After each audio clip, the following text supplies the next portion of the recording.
What I'm going to do now is hand over to our two presenters, Laura and also to Miranda. Please just say, if you could use the chat facility to ask any questions. Over to you, Laura, and welcome. Yeah, hello everyone. Thanks all for joining us. Thanks for that introduction, Brett.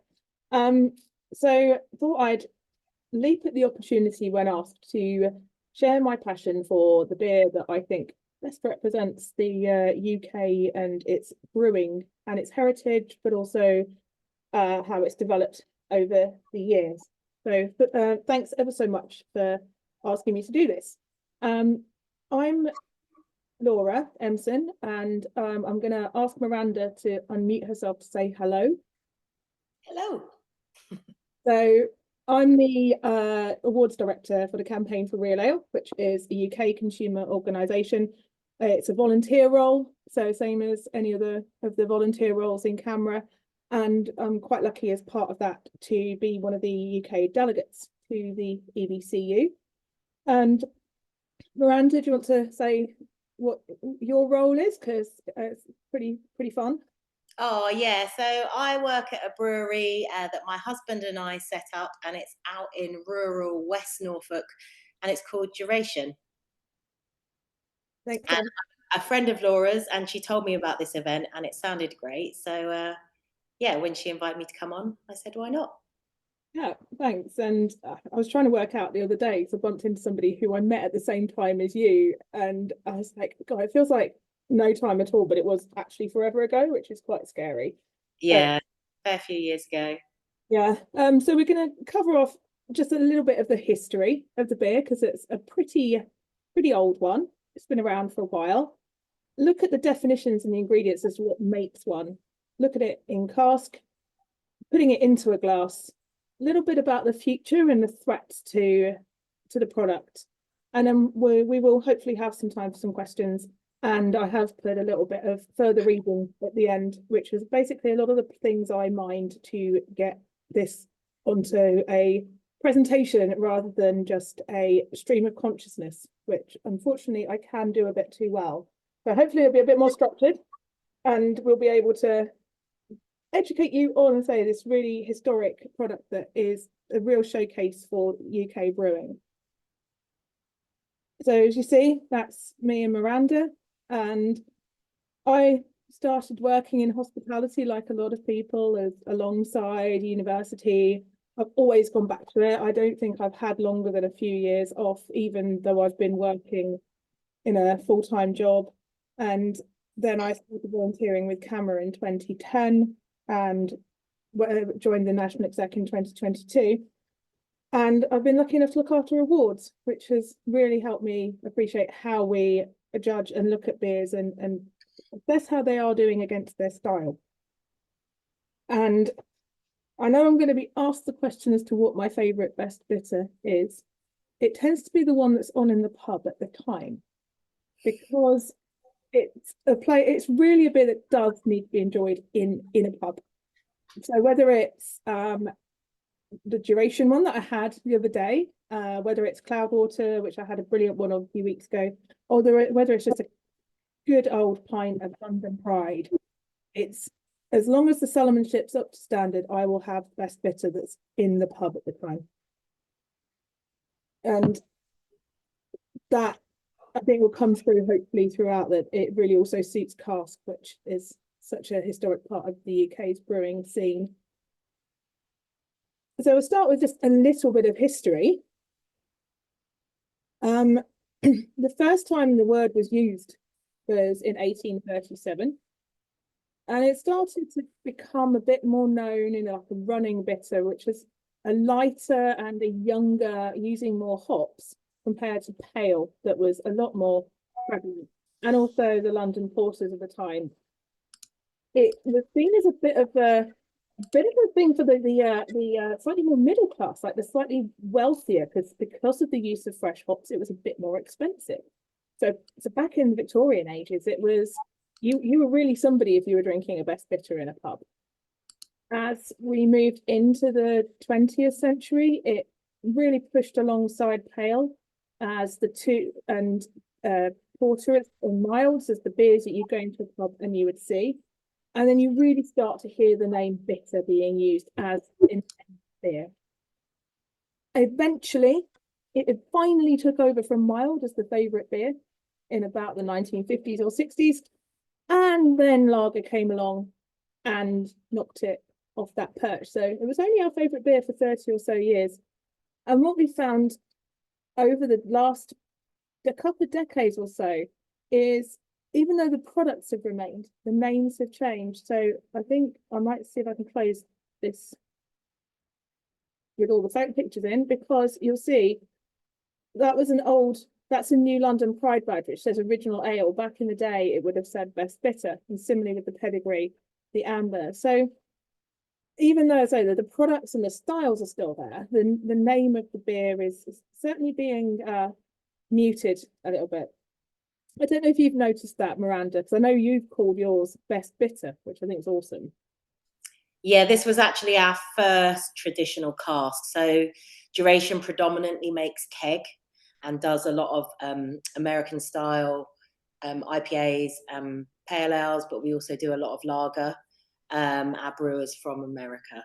And this was our first attempt at traditional style. I see a lot of amber bitter and, the name variants like that, or just golden ale, and it deviates. So I find it quite ambiguous. I'm not a traditional cask drinker.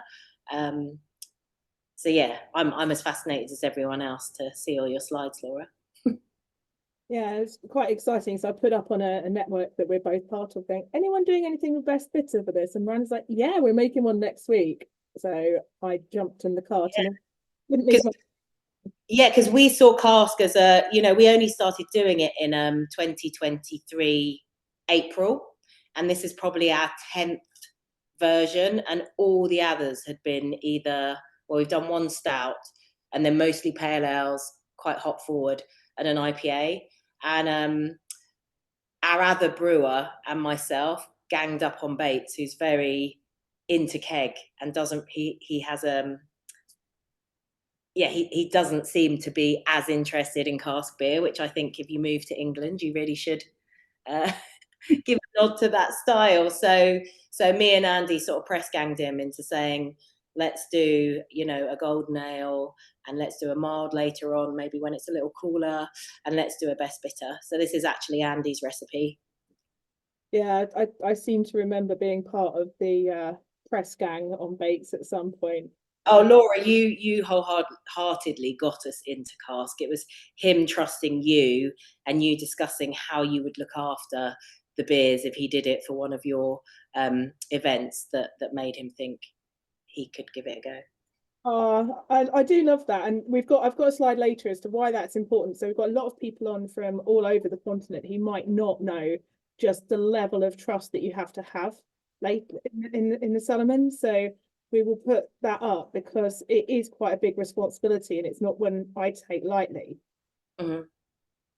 Yeah, as a brewer, as soon as your product's leaving, whether it's in small pack, in keg, or in cask, you've handed over trust to your wholesaler, to your bottle shop, to your restaurant, or to your pub and the cellarman. So it's a huge trust issue. Yeah, and so this is that potted history, as I haven't gone too much into it because it's kind of always been there. It's one of those things that I don't think it's been massively noted because we haven't. It's just always been there. So it's not like, oh, this came over from this country or this exploded here. It's just like, oh, how long have we had this? And people have had to actually do quite a lot of research to find the earliest references to it.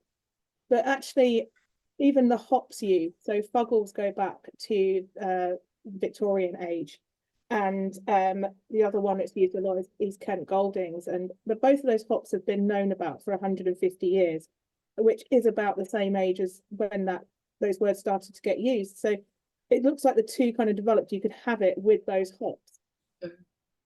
And I know a lot of people who enjoy their beers like their definitions. So I've got three. So I've got CAMRA, so the one that we use when we are judging the beers. The BJCP, which I know is where Bates when he's looking at a recipe, and that gives you it's quite granular with the BJCP, so it's the beer judging program in the United States, but it is quite helpful because it's very particular about how it words things. And then the European Beer Consumer Union, on our beer styles website, we have our own definition. But you'll see a lot of the same words being used across: earthy, fruity, caramelly, colour, and not too bitter, even though the name's bitter. But you do see some non-English hops in there, and we'll look a bit at that later. But very much we do refer to the flavour profiles of the hops that we would have been using all the way back when these were first developed. And mostly, so I've been using the words bitter and best bitter. Bitter itself has a style which is below 3.8%, and then best bitter is slightly stronger, so that gives you that a little bit more punch in there. And best bitter, but tends to be the one you find most often in the pubs. It's quite unusual to find one as low as 3 and a bit. But these are easily Googleable, because that's what I did, and this sets the scene for the beer that we will be looking at. But the other reason I really wanted to talk about this particular beer is I think best bitter should be like the driving license of being a brewer, because you can't hide. You've got the ingredients that you've got. You can't say, oh, you know what, I wasn't quite sure, whack in a load of really awesome dry hops and suddenly turn it into a juicy pale. And there's so many areas where the tiniest flaw in the brew process or any of the ingredients, it will just come up straight away. And I think if you can do that, then you can drive a brewery, and then you can move on and do the kind of crazy stuff. But I know home brewers really hold themselves quite high as to how they can make best bitter. So I'd say that's why I find it fascinating, and that's why I also wanted to look at it, because it's so hard to do because it's so simple. So what do we look at when we are looking at those beers that we're going to drink? So I think most people here will know the 4 ingredients that make up the constituent parts. So you've got the malt, or the malted barley, and that's a field of barley, and that photo is actually from North Norfolk. You've got water, that's 95%. When you're making the beer, the water's, we call it liquor. Cleaning, probably still call it water. And you've got the hops, which are giving that aroma and flavour, and then the yeast, which is working with all the ingredients to kind of a little bit of a magic spell. And you'll then end up with the aroma and the body that you want of the beer. And the recipe, Miranda kindly sent me through what they did when they were designing this beer. And so I've pulled out the different ingredients that they've used. And you'll see there's a couple of hops there. So Centennial and Magnum, both US hops. But then you've got East Kent Goldings, which is very traditional from the southeast of England. And I put the alpha acid contents in there because I think it's quite interesting. Both East Kent Goldings and Fuggles, which is the other one you'll see a lot, really quite low alpha acid, 5 to 6%. Alpha acid is like the volatile compounds that give you the aroma of hops. And then the Centennial and the Magnum, much, much higher. So you can understand why a brewer might do that, because otherwise, to get the same amount to come out, you've got to put a hell of a lot of hops in. So they're the hops that we used in the best bit. So it's out in the wild. So if you're in the UK at the moment, you might be able to track down a cask or a pint of it.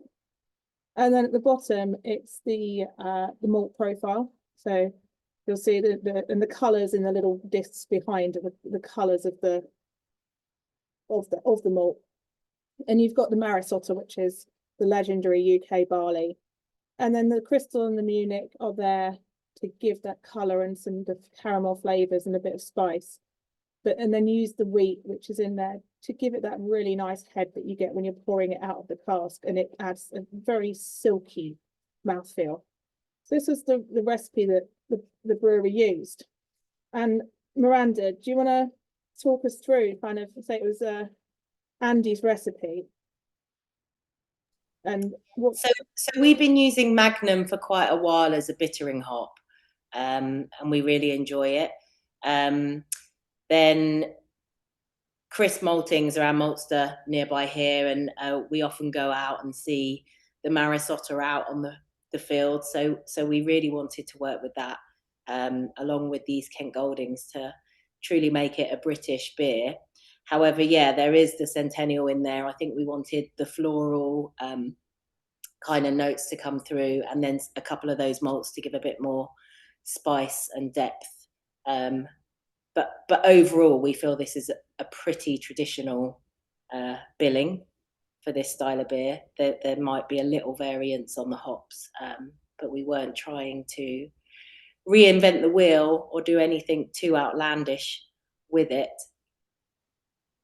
Yeah, I think there is a balance between making it a duration beer, because you have got there is a characteristic of your beer. I've had it and I've had quite a few of them in cask, but fortunately with quite a lot of stuff at the Norwich Beer Festival, and I was cellaring, and I was not sad about that.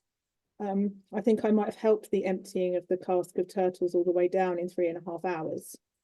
Yeah. Still I mean, got- one of the things on the ingredients list there that isn't on there that I feel as a representative for duration I should mention is the water. And I think one of your slides covers this later on, but we treat all of our water, because Norfolk is an amazing region. That's where we brew, and it's where a lot of the barley we work with comes from.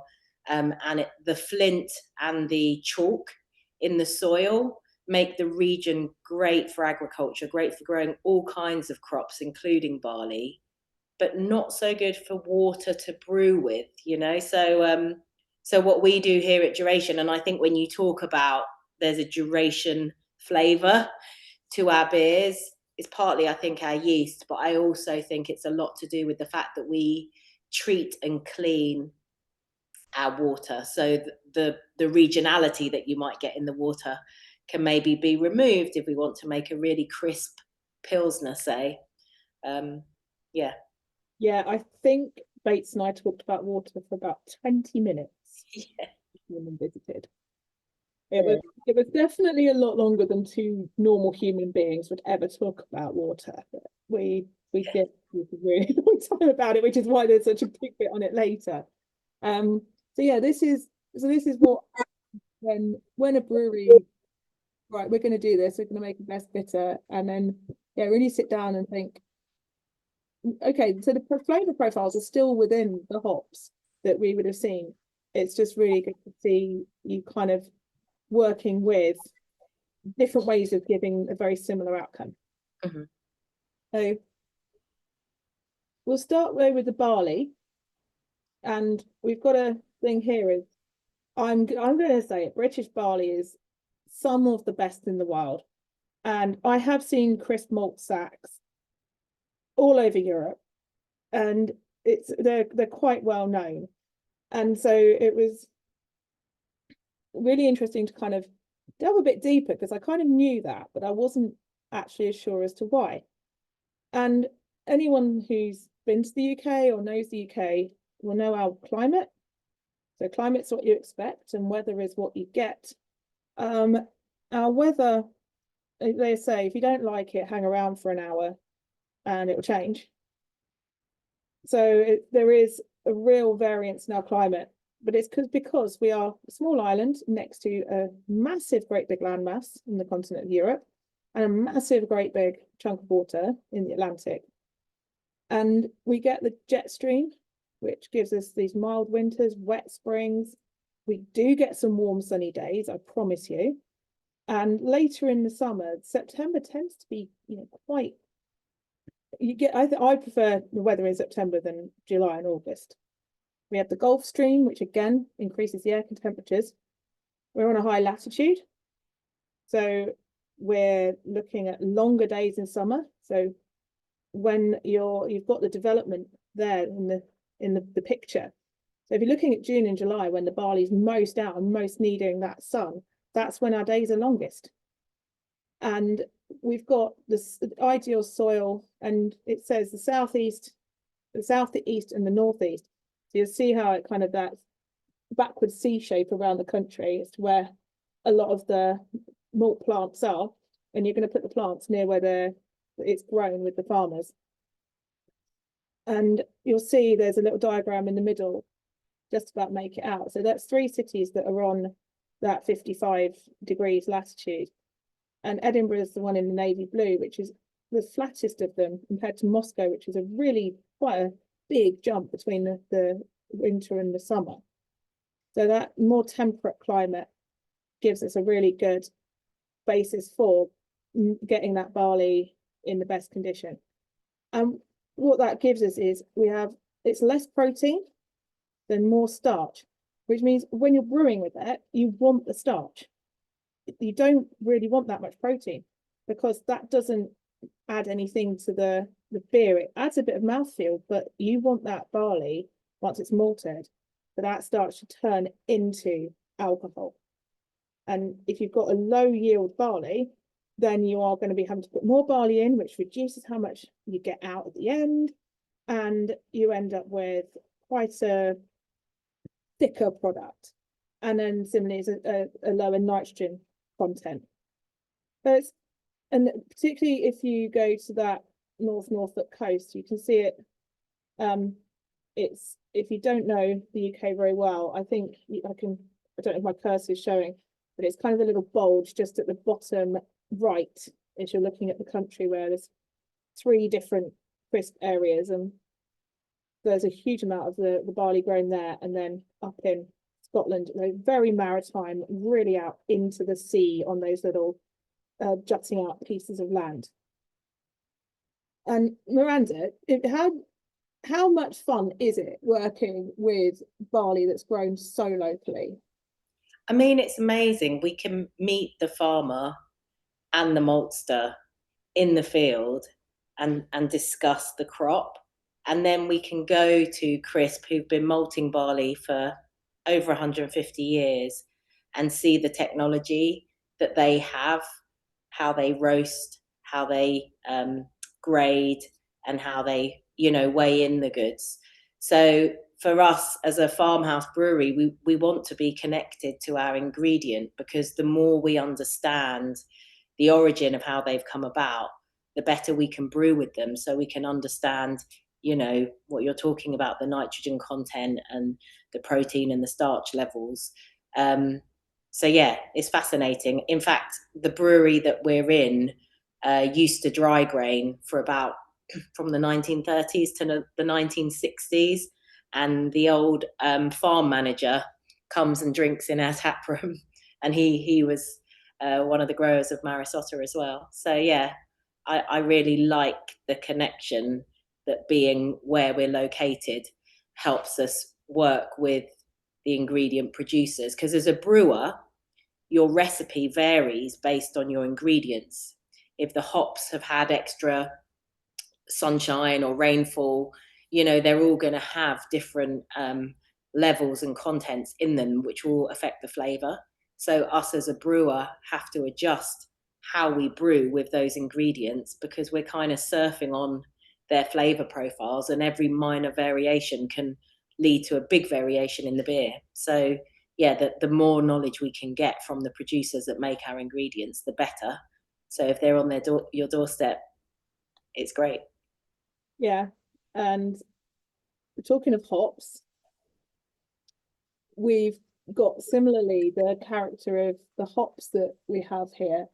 So it says a maritime climate, and when you compare with the other hop producers, so you can see the 2 stripes across the world, ours is a dull one. So with all of the rest of the climates, they all get a reasonable amount of sunshine. We get slightly less, which actually, there's the myrcene, as I believe it said, is brought out by the sunshine.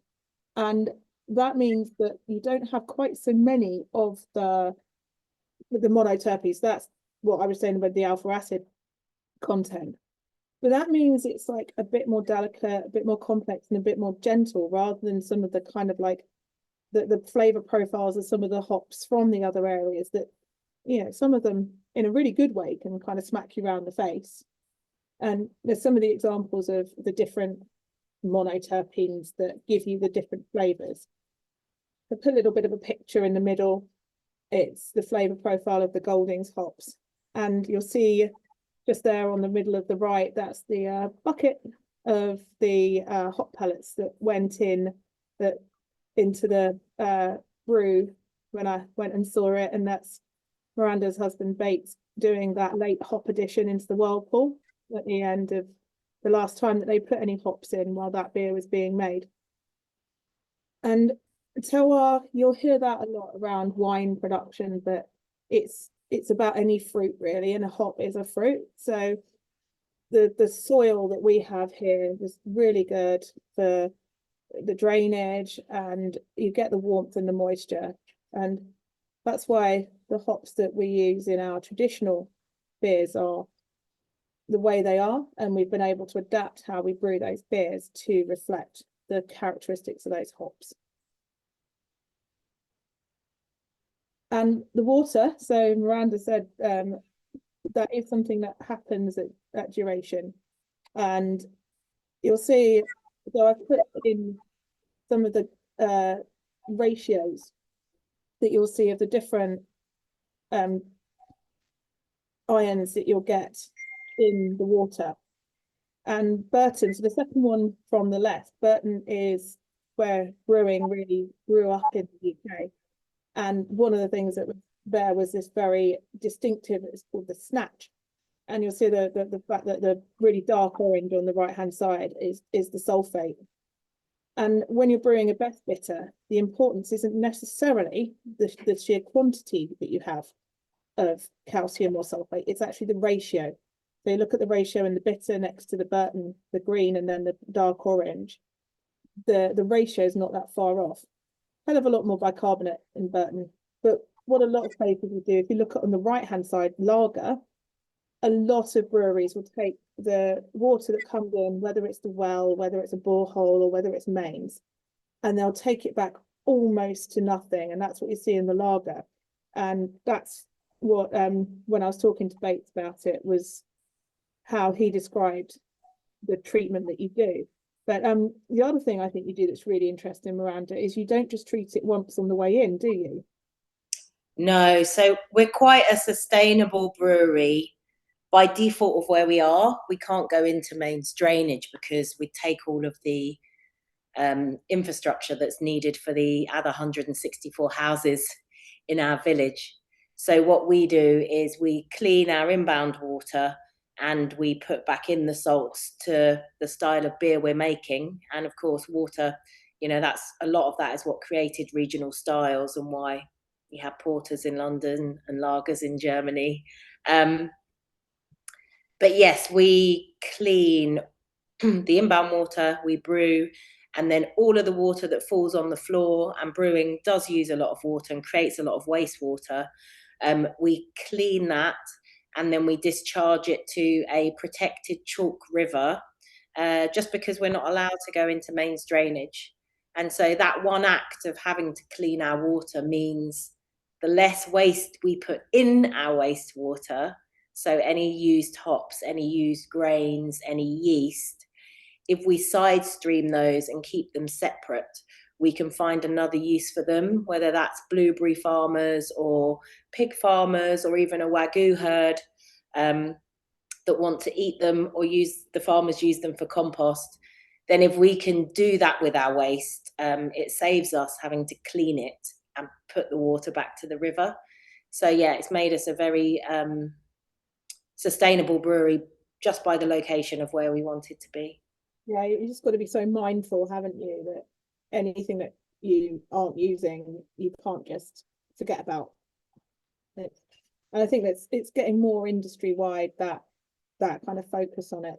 And I think everyone would have been like that originally, just because everyone would have been more frugal, because, you know, we became quite a disposable society with mass production and industrialization. And, you know, so when you're a small business run just by, you know, a few people, you can kind of make those decisions that you're going to choose to do things the way that you feel are right and that have been dictated to you by where you are, but the two, you know, it's a happy marriage for us, and we're really proud to you know, try our hardest to do our little bit to waste less. Yeah, thanks for that. And say that was quite a fun graph to do, to see the how you compare the different styles. So the last bit to really think about is the role of yeast.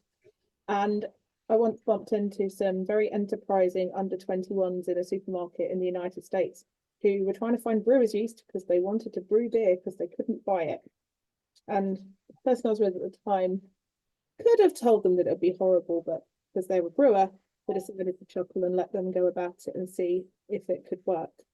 But so the brewer's yeast that you'll see around is very much a nutritional supplement, but the one that is being used mostly in the ale. So you'll see that you've got it's bubbling beautifully at the top there on the squares, that with that kind of open top fermenting. So that's the characteristic of ale yeast that we use mostly in the UK. If it was lager, it would be a bottom fermenting. And you'll see it's like a Saccharomyces cerevisiae, I think I've got it written down as. And I know when I was talking to Duration, I was actually impressed that you chose to go about it using your house strain, which normally gives very fruity, very punchy pails. And instead of kind of try a different yeast to do that, use the tricks of time and temperature to not allow those estery, like really high fruity ones to come in. And I thought that was quite ingenious, and I was that my nerd hackles definitely went right up, and I was quite happy about that. And I'm going to say, Miranda, having now drunk it, you succeeded. It hasn't got those really fruity flavors that I have had in your beers before. Yeah, I think, I mean, I can't speak of the process with that, but not letting it free rise, keeping the temperature really together while it's in primary and secondary fermentation. Bates is quite cagey about his yeast, but yeast is his biggest love in brewing, more than the hops, the grain and the water. I'd say he thinks, you know, what you can do with yeast can give the ultimate flavor profile to the beer. Yeah, the brewing, the fermenting temperature was 17 degrees instead of 22, and that is a big difference. And the fact that it still worked really well was quite impressive. But now we've got all of the work happening. I think where we go now is in the bit why Best Bitter is so reflective of the UK and why I particularly like it. And that is the cask that you'll be serving it in. So there's various containers that you can put them in. So I've put them up there. Got a cask. I've put the mini cask in there because that's quite an interesting one for me for beers that have that secondary fermentation. You've got keg, you've got bottle, and you've got can.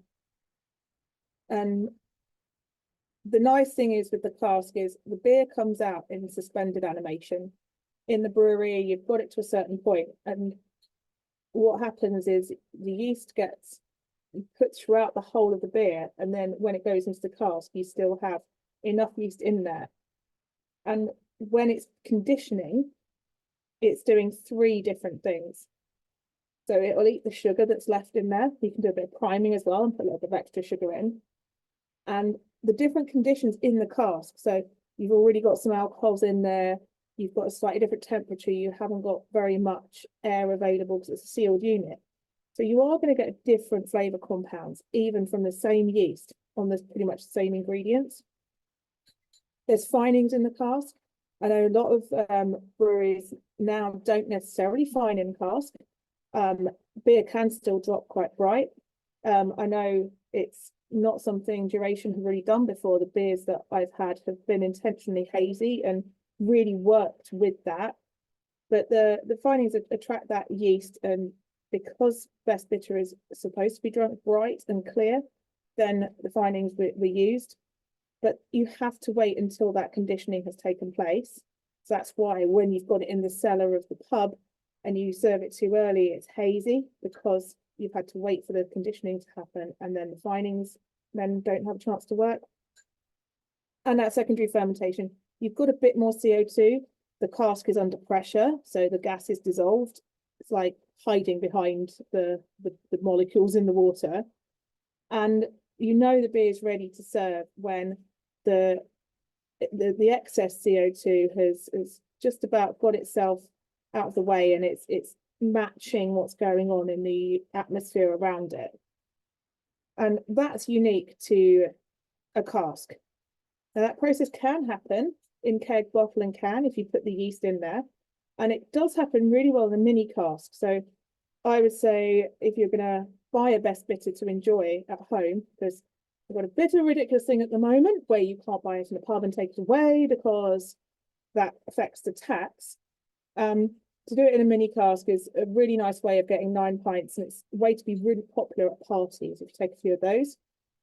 And then the cask itself. And this is where that trust that we talked about earlier between the cellarman and the brewer, because you need to leave it the right amount of time. So the beer needs to be ready. You can't just whack it on and once you've vented and tapped it, because you've got to wait for that conditioning to complete, and then you've got to wait for it to settle. You've got to make sure that the hand pull that you're using, if you're using one, and the lines that you're using are scrupulously clean. There's a little graphic there of the perfect glass, and I've got mine here, which shout out to the Southampton Arms. I don't actually own one, and I have way too much glassware, so Southampton Arms have actually lent me this glass from the beer this evening. And I'll explain in a second why this is the perfect glass for a best bitter. But then we have a bit of fun. So on the bottom right hand side is something that I think in the UK potentially could start another civil war, and that is the sparkler. So while I pour myself a best bitter, Miranda, would you like to give your views on a sparkler? They're correct as long as the view is correct as long as you say you don't need one. I was muted. I find that these are used a lot more in the north, adding carbonation, head retention. And I also think they change the flavour of the beer to not be what the brewers intended. So, you know, in today's world, you have to let everyone do what they want, whether it's a nitro pour or a sparkler pour. But I believe they're not needed and they're not necessary.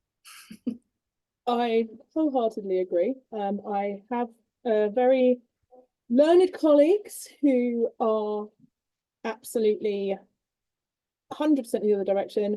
And I think when I get married later this year, I think one side, instead of being like bride or groom, I think one side of the registry office is going to be sparkler. Or not, yeah. The other side, no sparkler. There's people who've got tattoos of sparklers just because they love them, and they go around the pubs. I know somebody carries one with them. Ask for it to be put on when their pint's poured. I think they do create a lovely looking pint. So they make the bubbles very little, and they make the head very creamy. Bit like Boddington's, I guess. The brewer not far from you, who when he walks into a pub nearby in Norfolk, they actually take the sparkler off his beers. Yeah. And then they put it straight back on again. So yeah, the sparkler it's quite an interesting debate. Yeah, I think which is a lot of the flavour into the nose, into the bubbles, rather than keeping it inside the beer. Yeah, but then we make hazy cask beer, so we're breaking a tradition that some people think should be held true there. So I guess I'm very much a live and let live person, and if you enjoy your beer with a slice of lime in it, if it's a lager or a lemonade top, you know, I don't like beer that way, but who am I to stop you with what you do with your beer? And the reason, by the way, I think, and I hope you can see it, I can't see, and I can only see my screen. The reason I think it's the perfect glass is because it's got a nice thick outside, so it doesn't let the temperature of the beer change, it holds that in. but it's got really nice like surface area at the top, so you can get that full aroma. This is a London Pride, so I said that about that earlier. So this is the best bitter that, to be fair, Chris went and got from the local supermarket because I haven't been able to get out of the house today. But yeah, this is why I think this is the ideal glass for drinking this style of beer. We know, and back to that trust conversation, what can go wrong, and a lot of these on the right hand side, a lot of these can be introduced or come about because of what's happening in the pub or at the beer festival. So the green apple, which is the acetaldehyde, when the yeast hasn't finished working, you can get casks that have got infections, but that have come from the brewery, and you can get that straight away. You can get it from leaving the beer on too long. You can get it from not cleaning the lines properly. It's an absolute tragedy for me, the amount of beers I have to take back and say, yeah, there's acetic acid in here, even with the caveat that I'm a bit of a super taster in it because I am allergic or sensitized to acetic acid. So I do taste it more than other people, but still I am taking it back there. Butyric acid, if you've never smelled baby sick in a beer, you're lucky. And think, how could it smell like baby sick? The second you first smell it, you'll know what I mean. But that's in the cask. And the difference of that is once it's in oxygen, it stops getting any worse, whereas the acetic acid will keep getting worse with the oxygen that you give it. Diacetyl is a feature that is, if you don't let it, when you finish brewing, you don't let the yeast kind of just finish doing what it's doing, because it has to do the final bit of its kind of process to convert that to the alcohol. Diacetyl, you can also sometimes get it on your lips, can't you? So you can taste it, but also if you rub your lips together, it almost feels like you have lip balm or Vaseline on your lips. But I think that's the off flavor that if you compare American standards to English standards, I think an English drinker would like a little bit of diacetyl in their beer, or a little bit is more accepted, maybe because of how pubs have gone. Whereas in America, I feel like, well, Bates especially, he has a really strong, he can pick it up really quickly, and he's got a strong dislike for it. Yeah, I agree. American, I know, and also a lot of people I know in Europe who have molded them in the US style really don't like it. It can be present in a best bitter, but that doesn't mean not brew it properly and have it and go, yeah, it's supposed to be like that. It's there because of the malt. It's there because of the brewing that you're doing. It's not there because you haven't let your yeast finish. And even in a best bitter, you can tell the difference once you've worked. You kind of get a bit of a sense of these things. And then phenolic, I've put Band-Aid because if I put plaster, I don't know if that would have translated. So it's that smell of like elastoplast or TCP. That is a cask infection. Sometimes you right at the end of the cask, like if it's one of the last pints that are going to come out of it, you can sometimes get a phenolic edge to it. And that's when if I return a beer, the first thing I'll say is, when did this go on? Because it would mean, yes, aldehyde means it's not ready, or acetic or phenolic means it's been on too long.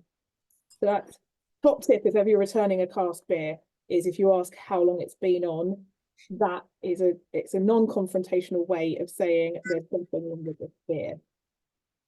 So this is what you're trusting when Bates and Miranda put their beers out there, and Andy, that somebody is going to make sure that what is presented is what they wanted, and you're going to be a steward of that beer. So it's often to do with how long, how many customers you've got versus how much beer you've got. Because if you have a great cask and it's been a really quiet, rainy week and no customers have come in, if you're a pub that needs to make some profit and hospitality is in a tough bind at the moment. Do you try to get a few more pints out on the Thursday when you put it on the Sunday? I don't know. I would like to think that they wouldn't, because also I see it from the point of view of the breweries as well as from the point of view of pubs. And I think it's something where people, and it actually this goes in really well to the threats to not just this beer style, but also a lot of cask beer in the UK. And the first one I've put up is the pub closures and reduction of opening hours. Mm. Yeah, we've had pubs close, and that's really sad. But what we're seeing is, I found there were times last year. I live in London. I live in inner London, and I was trying to meet up for a drink with a friend, and we had to go to about our 6th or 7th choice before we could find the pub that was open. And this is the capital. And if you're open fewer hours, then the casks don't have the time. There's 72 pints in a typical cask that's being sold, and you can probably get 67 usable pints out of that. And if you've got more than one on, that's quite a lot that people have to be coming in and spending money on. And if you're open fewer hours, then that's going to threaten that. And it's similar. Why you see a lot of the brewery tap rooms that are open, a lot of them, even if they do fantastic cask beer, they don't always have cask on because the opening hours aren't quite there to get through the cask in the time at the quality. We've seen another threat is we've seen drinking habits change. You see lovely gin balloons there. You've seen hard seltzers. There's all sorts of things that are coming in that are vying for the same market. There are the new styles and the changing fashion, and there's a duration beer in that picture. But at the same time, the threat of climate change. So I was saying earlier about the terroir and the climate in the UK around how we have our hops and barley. Well, if we're not getting the temperate climate that we've based our entire industry on, then how are we going to keep those styles going? And we can't talk about this without talking about energy costs, because they're stratospheric at every stage, and they're really hard to overcome because it's a thirsty industry and it's an energy hungry industry. So they're kind of the threats, and I've put this on and kind of gone over the question time because I wouldn't be surprised if that's what people are asking us, is like, what is going to be the thing that endangers this beer style? And it's just not just best bitter, but it's cask in general. But positives. The craft of brewing. So you've heard Miranda talk really passionately, not only about how Duration go about making their beers, but also the craft that goes into it. And craft beer, the term has been completely adulterated, but where there are brewers laying hands on ingredients and tweaking what they're doing to get, that's what makes it a craft, not pushing a button and having more people on the tour around the brewery than you have on the brewery floor. Got local producers. Not so Miranda had the tap room at Duration is absolutely fantastic, and people will come from a reasonable distance, but still locally, to buy beer and have some food and enjoy the space that they've got. And that's becoming a real kind of way of getting people into the different venues, and it's really changing the face of what we're doing in beer industry here. And the freshness, that last 72 hours that I was describing with the conditioning of the beer, nothing can beat that. Like, it's almost like being in a bakery where what you're having is made on site and you can smell it. It's not going to be fresher, no matter what they say about what they're putting in the keg and what they're doing. Nothing is going to be fresher than that little bit of brewing, that's the final bit of that brew that's taken place. And I think that's especially true for cask, isn't it? Because I could argue that my kegged lagers will preserve and stay as fresh in a can as they will in a keg. Whereas a cask beer, I know you were talking about mini kegs, which I've yet to enter into either commercially or personally, but cask beer needs pubs. So Yeah. to protect these products, you know, I'm not even a cask producer per se. It's a new realm for me, but I totally appreciate that the art form of producing cask beer will die unless people understand its connection to the pub and go drink it in the pub. Yeah, and I know people say about beer festivals, we do a lot of those in CAMRA, and I know people say, well, you're taking away from pubs. What we're doing is we're showing people the variety of cask beer that's available, and Yeah. and particularly in Norwich, I know that the takings in pubs go up the week we have the beer festival because we have thousands of people coming in. So I think beer festival is a bit of a shop window, but the pub, that's where you go. Like the beer festival's for 1 week, the pub is 52 weeks, and they are absolutely vital. I know we're going really late, Brett, and I if anyone has put any questions in, but we have got some time for questions, maybe. I can't see. I might actually put some pictures up now to see if I can any people. Yeah.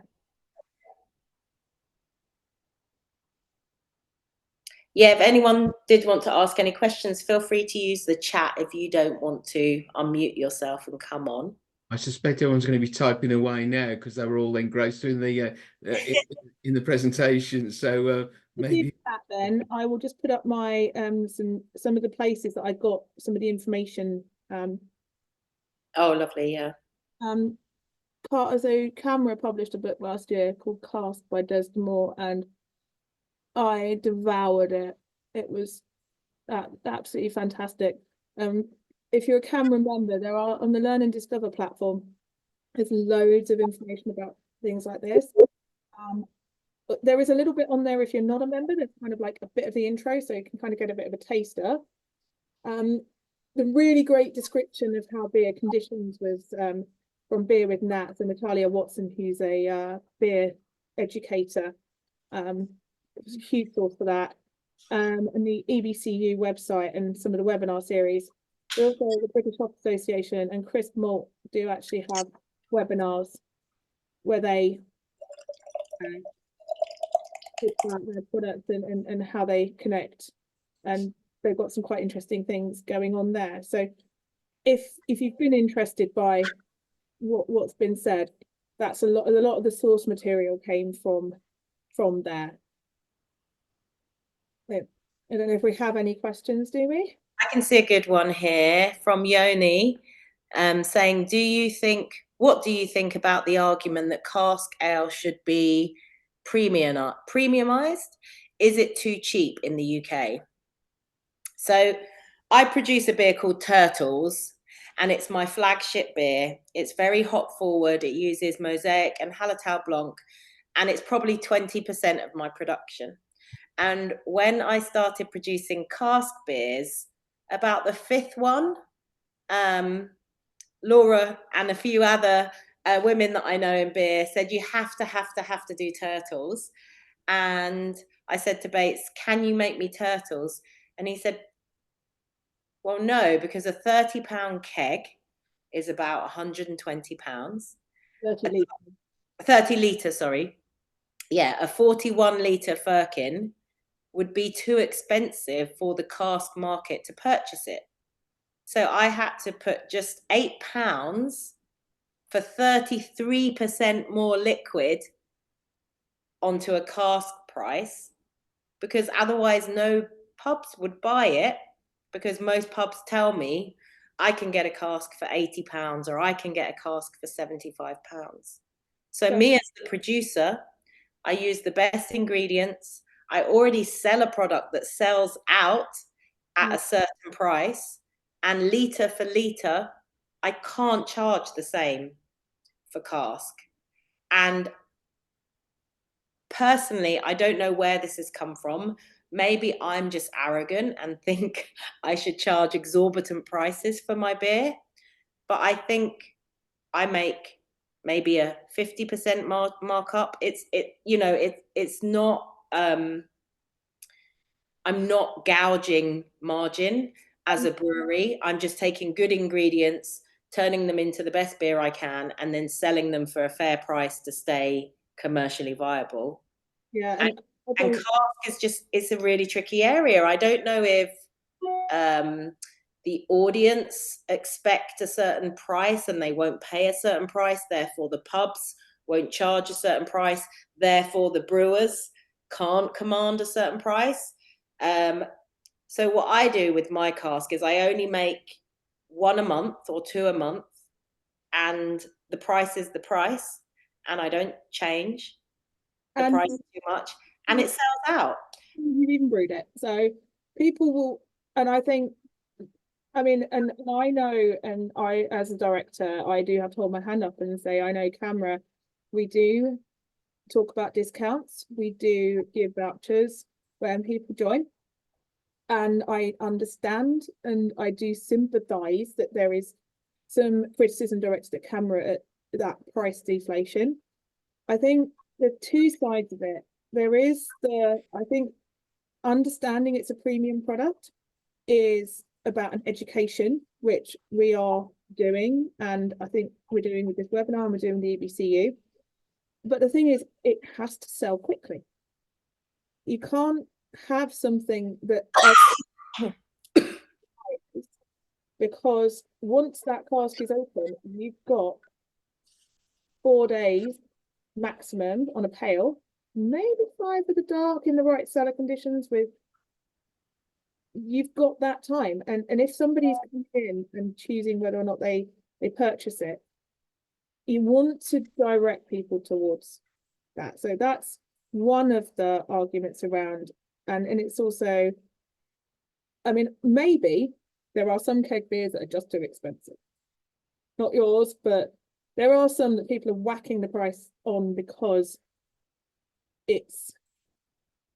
that's being seen as premium. So I don't know if we need to push it into that kind of premium market. I think it's getting consumers to understand that there is an art, there is a skill, there's a craft going all the way in. It's a very fragile ecosystem in that supply chain. And then when you're in the pub, it's knowing when you're paying a fair price. And that might be a price that's not too low as well as not too high. Yeah.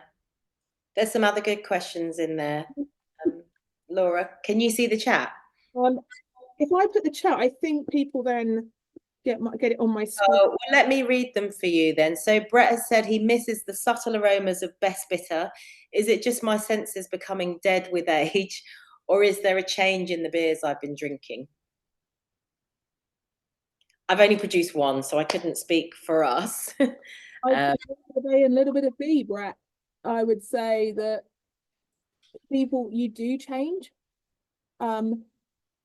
Women, we change almost daily with hormones. That affects how you respond to things. And yeah, you can get less sensitive as you get older. I know the reason I got to do a lot more within the bar team at the Great British Beer Festival when I was first running front of house was I had a more sensitive than my rest of the management team, and they put me then as the first line of the beer tasting, and I was a good 20, 30 years younger than some of them. But there might be, there are so many other factors. If it's beers that you know really well, even if you change kit size and you scale up, it's not just a case of adding, like if you go double 5 kit, you don't just double the recipe.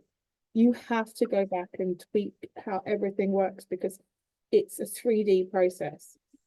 So it could be that, it could even be like the time of the year, or it's brilliant. It's so variable, but there probably is something around you changing, but also the beer changing. Then John Stevens has asked, back in the day, late 70s, early 80s, bitter seemed to be available in every pub I visited in the UK, but not now. Why? Too many pale ales? You're at the wrong pubs, John. They're on in every pub I go into, but that's because I select the pubs that I go to, and they're the ones that tend to have them. But I think so. You will still find, and it's where kind of that is that balancing act between the tied houses. So if you go into a Fuller's pub, you'll see London Pride. If you go into your Green King pubs, you'll tend to see Abbey, which is slightly stronger, so that's premium, like top end. It's like not quite a best bitter, it's an ESB, but there are other beers and IPA.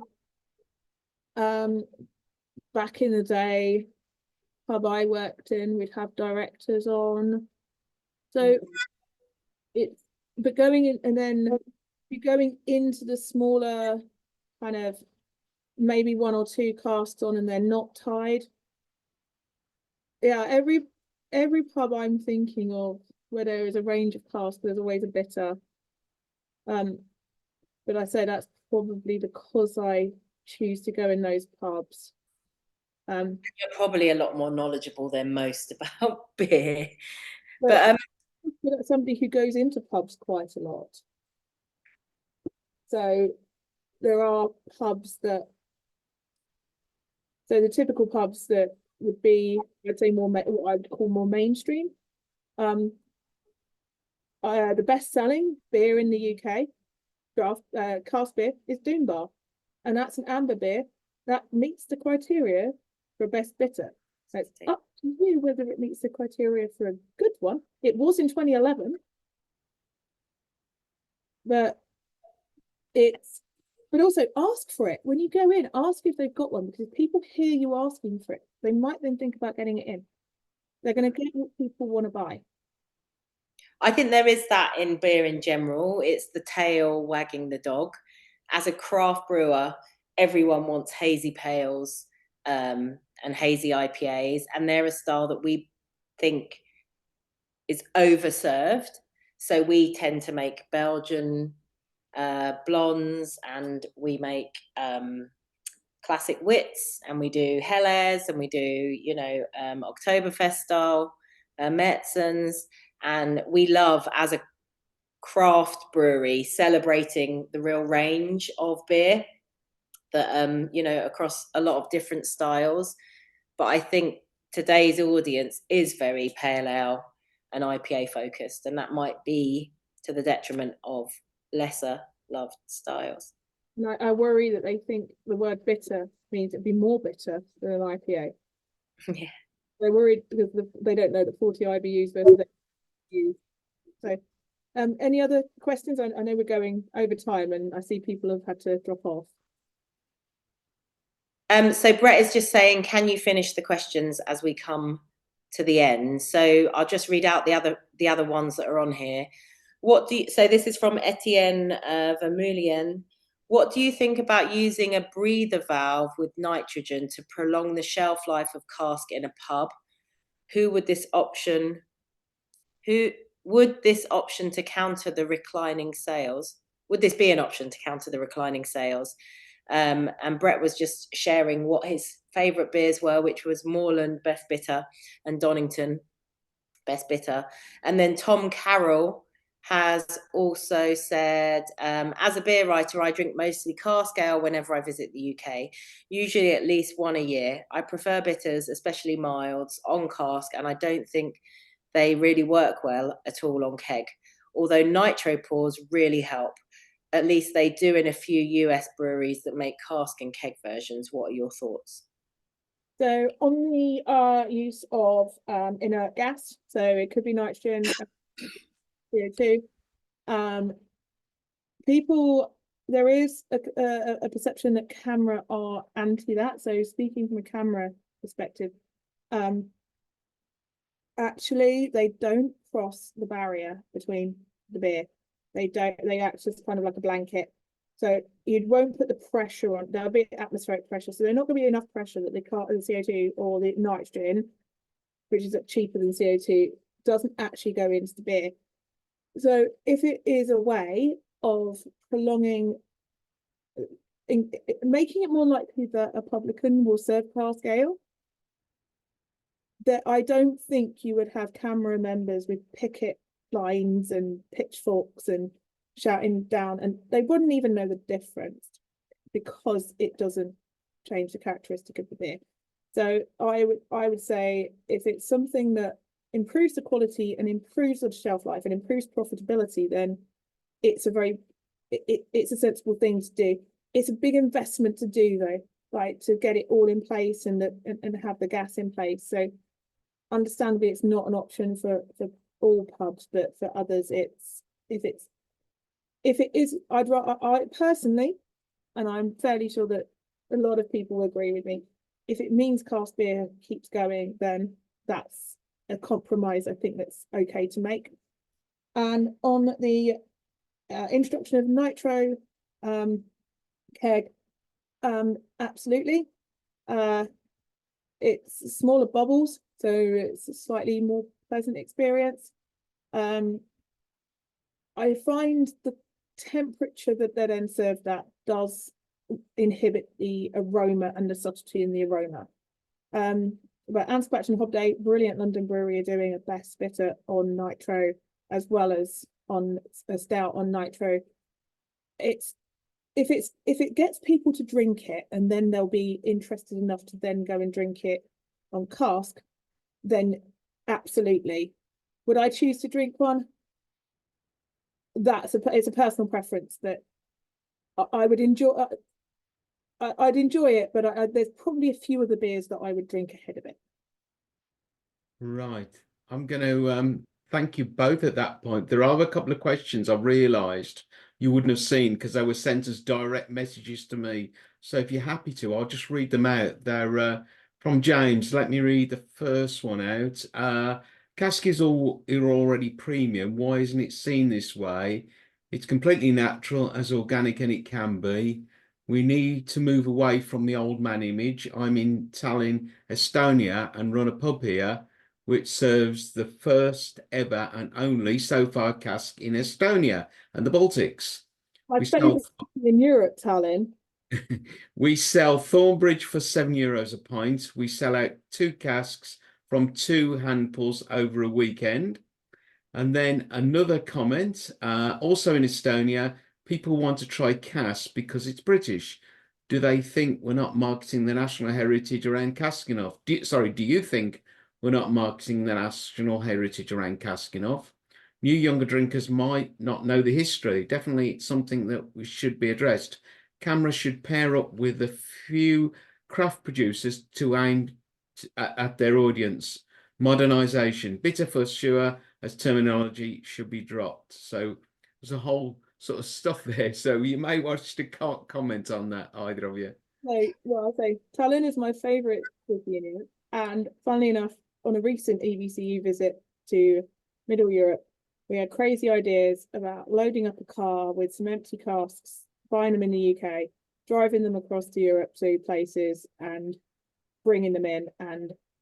But that's a me thing, not a CAMRA thing. But I think there are casks actually in Helsinki that were done as part of a collaboration with a brew here about 8-10 years ago, and that's the way to do it. Is I think get the casks over and then find ways of supporting people to make them locally. I wouldn't say Jaipur will work because it's very, very hoppy, but in general, the experience of shifting casks over a very long distance doesn't do the beer as much good. It would be about supporting brewers to make cask locally and supporting them to get hold of the containers and develop their own style of cask beer that people will then drink. And I can't wait to go back to Tallinn anyway, but I'm definitely going to look up where you are. Thanks, Laura. Laura, can you just release your presentation so we can go to full screen? Miranda, is anything you want to add to what Laura's just said? So yeah, I feel like we're a brewery that is a craft brewery that tends to make more modern styles, and this was our way of getting credence and sort of proving that we love and cherish all forms of brewing. And so doing a best bitter for us was a way of, you know, putting a badge on our shirt and saying, right, we've tackled this style. Have we done it to everyone's satisfaction? And I think festivals are a great thing. I think CAMRA is a great thing. We get lots of CAMRA members come to the brewery and say, oh, don't let everyone else know I'm here. Can I have some of your keg beer, please? So I think the more interest there is in crossing over styles and traditions and disarming any camps that there is a right way and a wrong way to make beer, is what's going to preserve beer as a whole. So I think, yeah, hearing about your pub overseas and what you're doing is great. And I think the more we can all work together to champion all of the beer styles that we love while keeping our points of difference is what it should all be about. So go out to your local pubs, drink your cask beer, try some keg beer. You know, it's all beer. Brilliant. Thanks, Miranda, and thanks to Laura. We've had one more comment from John. He's had cask in Copenhagen, as I have, John. As I suspect Charlie's bar, but I've also had it in Malmo, just across the border into Sweden as well. Oh, and Marco said in Rotterdam as well. So it's out there. Back up in September. There's cask bar there. Yeah. So more than we think. This seems to slide nicely into the next series of workshops about beer tourism. So do sign up for the April the 15th workshop, which I already mentioned. Find those on the website.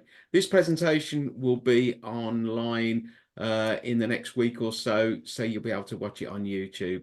But can I thank Laura? Can I thank Miranda for a brilliant presentation? And cheers, everyone. If anyone wants to follow any like Instagram fun, I had it on the last. So Miranda's on @DurationBeer, and I'm at the girl with the hop tattoo, and that's where I put my beer adventures. So I'll try and find a way of putting some of the slides, not all of them because I didn't have all the permission for the photos, but I can send you some stuff that you can put up with it so people can find out more. Thanks very much. Cheers all. Thanks.